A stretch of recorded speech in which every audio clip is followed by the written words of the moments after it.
Hello guys, welcome back to the channel. और आज की वीडियो में हम लोग अपना नया चैप्टर स्टार्ट करने वाले हैं। ठीक है, जो इसका नाम है chapter number 5। Chapter 5 accounting equations and rules of debit and credit. ठीक है, accounting equation and rules of debit and credit. तो डेबिट एंड क्रेडिट के रूल्स हम ऑलरेडी पढ़ चुके हैं। ठीक है, तो हमें इसमें अकाउंटिंग इक्वेशंस ही सीखना है। तो इसमें हम क्या सीखने वाले हैं, इस वीडियो में हम सिर्फ कॉन्सेप्ट सीखने वाले हैं अकाउंटिंग इक्वेशन का। ठीक है, कॉन्सेप्ट ऑफ अकाउंटिंग इक्वेशन का हम सिर्फ कॉन्सेप्ट सीखने वाले हैं इस वाली वीडियो में। ओके, तो बहुत ही इजी है, हमें ज़्यादा इसमें कुछ करना नहीं है, बहुत ही छोटा वीडियो रहेगा ये। ठीक है, और इसमें बस हम थोड़ा सा फॉर्मेट वगैरह डिस्कस करेंगे। अब सबसे पहले अकाउंटिंग इक्वेशन होती क्या है। बेसिकली अकाउंटिंग इक्वेशन एक तरीके से एक इक्वेशन होती है। ठीक है, इस इक्वेशन कौन सी इक्वेशन होती है अकाउंटिंग इक्वेशन। तो अकाउंटिंग इक्वेशन कहती है कि जो एसेट होता है हमारा, मैंने आपको बताया था पिछली वीडियो में, asset equals to liabilities plus capital, ये अकाउंटिंग इक्वेशन होती है। ठीक है, इस अकाउंटिंग इक्वेशन के हिसाब से जो हमारी बिजनेस के एसेट्स होंगे वो लाइबिलिटीज़ और कैपिटल के बराबर होंगे। एसेट्स मैंने आपको बताया था, एसेट्स कौन कौन से होते हैं जो हमारी बिजनेस को ग्रो या एक्सपैंड करने में हेल्प करते हैं, जैसे कि मशीनरी हो गया, प्लांट हो गया, ये सब हमने कल सीखा था। और लाइबिलिटी जो हम लोन लेते हैं बाहर से अपने बिजनेस को एक्सपैंड करने के लिए। ठीक है, और डिबेंचर्स हो गए कंपनी के लिए, जो हम आगे पढ़ेंगे चीज़ों को। ठीक है, और कैपिटल क्या होता है कि जो ओनर होता है, जो ओनर पैसा लगाता है ना बिजनेस को बढ़ाने के लिए, ओनर जो पैसा लगाता है बिजनेस को बढ़ाने के लिए, वो बेसिकली कैपिटल होती है। समझ में आया। तो एक तरीके से अब मैंने आपको पिछली वाली वीडियो में बताया था कि एसेट तो चलो ठीक है हम समझ गए, एसेट लाइबिलिटी के बराबर होनी चाहिए, लेकिन ये जो कैपिटल यहाँ पे ऐड क्यों किया है। अब मैंने आपको पिछली वीडियो में बताया था कि जो हमारा बिजनेस होता है और बिजनेस का जो ओनर होता है वो दोनों अलग अलग होते हैं। ठीक है, मैंने आपको बताया था कि जो ओनर पहले बिजनेस स्टार्ट करने के लिए थोड़ा सा पैसा अपनी जेब से लगाता है। ठीक है, थोड़ा सा पैसा वो अपनी जेब से लगाता है। तो क्या होता है, ओनर और बिजनेस को अलग अलग माना जाता है। ओनर जो पैसा लगाता है यहाँ पे, ठीक है, उसको बेसिकली हम कह सकते हैं कि वही उसको कैपिटल कहा जाता है। जो ओनर अपने जेब से पैसा लगाता है बिजनेस के ऊपर, उसको ही कैपिटल बोला जाता है। तो जब ओनर पैसा लगाता है कैपिटल में, जो ओनर पैसा लगाता है बिजनेस में, तो बिजनेस की ये लाइबिलिटी होती है, बिजनेस की ये रिस्पॉन्सिबिलिटी होती है कि वो उसको वापस करे ओनर को वो पैसा। इसीलिए कैपिटल को भी बिजनेस की लाइबिलिटी ही माना जाता है। समझ में आया? हमने इसमें इसमें ना ऐड करके, इसमें इस लाइबिलिटी में ना ऐड करके अलग से लिख दिया यहाँ पे लाइबिलिटी का क्या मतलब होता है। अब देखो, यहाँ पे एसेट मैंने आपको बताया, एसेट जो कंपनी के एसेट्स होते हैं, जैसे मशीनरी हो गया, प्लांट हो गया। कैश भी कंपनी का एसेट होता है क्योंकि वो ग्रो करने में हेल्प करता है कंपनी या बिजनेस को। लाइबिलिटीज़ का यहाँ से मतलब होता है कि जो आउटसाइडर लाइबिलिटी होती हैं, आउटसाइडर्स की जो आउटसाइड लाइबिलिटीज़ जो हमने ली हैं बाहर से। बिजनेस की लाइबिलिटीज़ इस लाइबिलिटी में इंक्लूड नहीं होती, इस लाइबिलिटी में आउटसाइड लाइबिलिटी होती है। जैसे हमारे हो गए लोन हो गए। ठीक है, डिबेंचर जो हम पढ़ेंगे, लोन हम अपनी बिजनेस को बढ़ाने के लिए लोन लेते हैं, डिबेंचर्स इशू करती है कंपनी। ठीक है, ये हम आगे पढ़ेंगे। उसके बाद लोन हो गए, डिबेंचर्स हो गए, और भी क्रेडिटर्स, क्रेडिटर्स अगर आते हैं। ठीक है, और बैंक ओवरड्राफ्ट। ठीक है, बैंक ओवरड्राफ्ट, ये सारी आउटसाइड लाइबिलिटीज़ होती हैं। ठीक है, तो इसमें एसेट कंपनी के एसेट और इस लाइबिलिटी में आउटसाइड लाइबिलिटी है। अब ये जो कैपिटल है इनसाइड लाइबिलिटी है। कैपिटल बिजनेस की लाइबिलिटी है, इनसाइड लाइबिलिटी है, क्योंकि ओनर एक बिजनेस का ही एक तरीके से अंदर का पार्ट होता है। ठीक है, ये बाहर वाला तो होता नहीं है, यही स्टार्ट करता है बिजनेस को, इसलिए इसका जो लाइबिलिटी होती है वो इनसाइड लाइबिलिटी। तो इन सिंपल शब्दों में asset equals to outside liability plus inside liability लिखने की जगह इन्होंने यहाँ पे लिखा है asset equals to liability plus capital, क्योंकि इनसाइड लाइबिलिटी बेसिकली कैपिटल ही होती है बिजनेस के लिए। समझ में आया इतनी सी बात? ओके, तो ये हमने अब पढ़ लिया। अब हम थोड़ा सा पढ़ते हैं कि अकाउंटिंग इक्वेशन करती क्या है।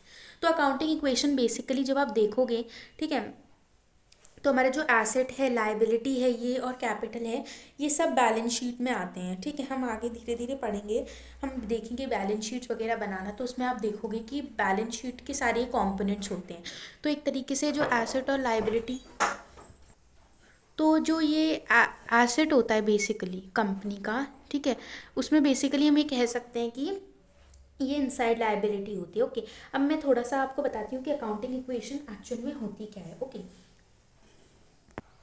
ओके, तो हम यहाँ पे थोड़ा सा अकाउंटिंग इक्वेशन के बारे में लिखते हैं. What is accounting equation? Accounting equation is a type of equation which depicts the relationship between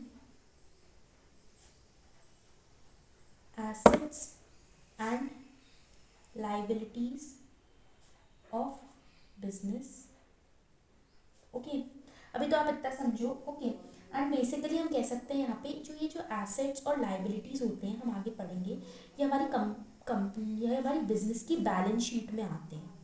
ठीक है, ये दोनों चीज़ें बैलेंस शीट में आती हैं. एसेट्स, लाइबिलिटीज़ और कैपिटल, ये तीनों चीज़ें बेसिकली हमारी बैलेंस शीट में आती हैं कंपनी की. अगर मैं आपको बताऊँ तो ये एक हमारी कंपनी की बैलेंस शीट का प्रोफोर्मा होता है. ठीक है, बैलेंस शीट का प्रोफोर्मा होता है.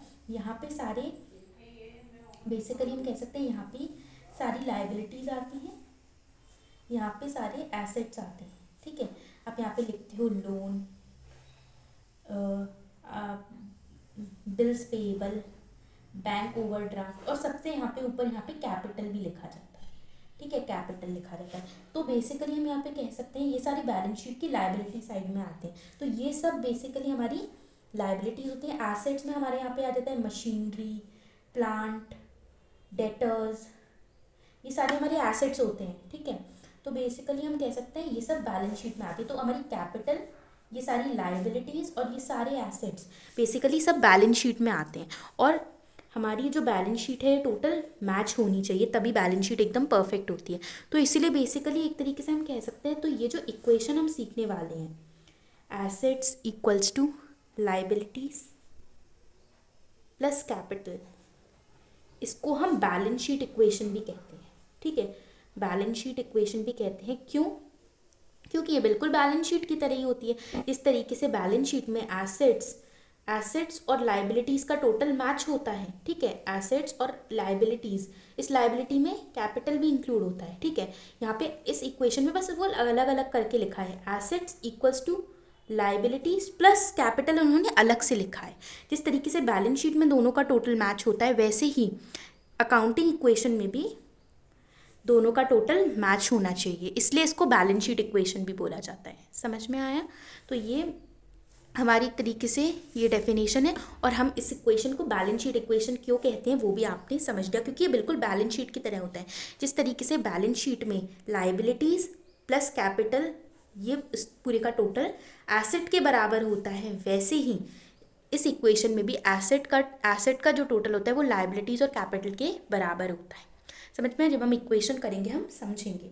ओके, उसके बाद हमने यहाँ पे देखा कि इसको ना हम मॉडर्न अप्रोच या फिर अमेरिकन अप्रोच भी कहते हैं, क्योंकि इस तरीके से बिजनेस ट्रांजैक्शंस को रिकॉर्ड करना, वैसे बैलेंस शीट में हम रिकॉर्ड करते थे, लेकिन ये अभी एक मॉडर्न अप्रोच है कि इस तरीके से बैलेंस शीट के आइटम्स को लिखना, इसको हम मॉडर्न अप्रोच या बेसिकली हम कह सकते हैं अमेरिकन अप्रोच भी कहते हैं. ओके, तो आप इसको अकाउंटिंग इक्वेशन अप्रोच भी कह सकते हो, मॉडर्न अप्रोच भी कह सकते हो, या अमेरिकन अप्रोच भी कह सकते हो. ठीक है, तो अकाउंटिंग इक्वेशन अप्रोच, ठीक है, बेसिकली ये दोनों बराबर होते हैं. मॉडर्न अप्रोच आप इसको कह सकते हो. ठीक है, या फिर बेसिकली हम यहाँ पे कह सकते हैं अमेरिकन अप्रोच. ओके, ठीक है, तो यहाँ पे अब आपको समझ में आया होगा कि किस तरीके से हमें यहाँ पे करना है.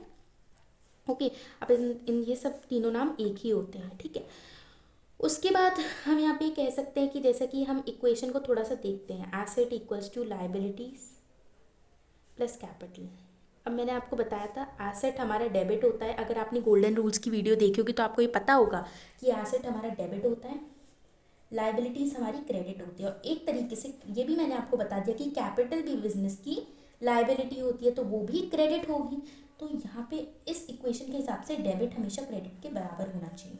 तो हमें बहुत सारी चीज़ें दी जाएंगी जिसके थ्रू हमें ये पता करना होगा, हमें किसी भी तरीके से एसेट और लाइबिलिटीज़ को दोनों इक्वल करना पड़ेगा, डेबिट और क्रेडिट को इक्वल करना पड़ेगा. हमें बहुत सारे क्वेश्चंस दिए जाएंगे, उसके हिसाब से हमें करना पड़ेगा. ओके ओके गाइस, तो इस वीडियो के लिए बस इतना ही। आप अच्छे से इस वीडियो को देख लो। नेक्स्ट वीडियो में हम लोग अपने इस क्वेश्चन, इनसे रिलेटेड क्वेश्चन को स्टार्ट करेंगे। ओके, जिससे आपके सारे कॉन्सेप्ट्स ऑलमोस्ट क्लियर हो जाएंगे। ओके ठीक है, till then take care and goodbye, thank you.